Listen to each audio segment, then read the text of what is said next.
Atensyon sa mga mahilig manglibak, laing duha ka babae ang gisikop sa PNP Regional Anti-Cybercrime Unit human maludsig warrant of arrest tungod sa cyber libel. Ano ang report?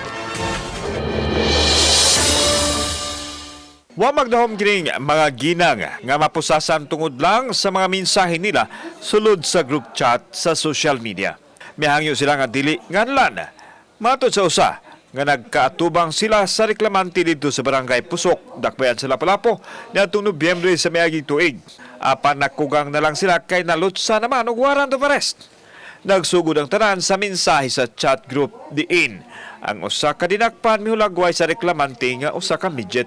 Dual sa gituyo sa naghimo sa group chat nga maka-add siya og 8 ka tawo, ang katong 8 ka tawo mao to siya naka-report ato ni nagkuan namo nag-file og kaso. Pulos man nagkaila lang ang kihante og mga gireklamo. Tungod sa nitabo dili na kuno mogamit pa sa social media ang dinakpan. Kung nakita niya siguro may probable cause, linabasan ng warrant of arrest. Ang warrant gi-issue ni Judge Ramon Daon Milas o girekomendar ang piyansa nga 20,000 pesos. Lessons learned to, alam mo na ngayon na hindi sila makapagpigil.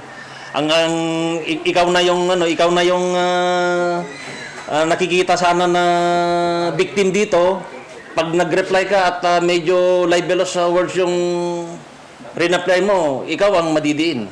Kauban si Godfrey Relian, ako si Alan Domingo. Balitang Bisdak.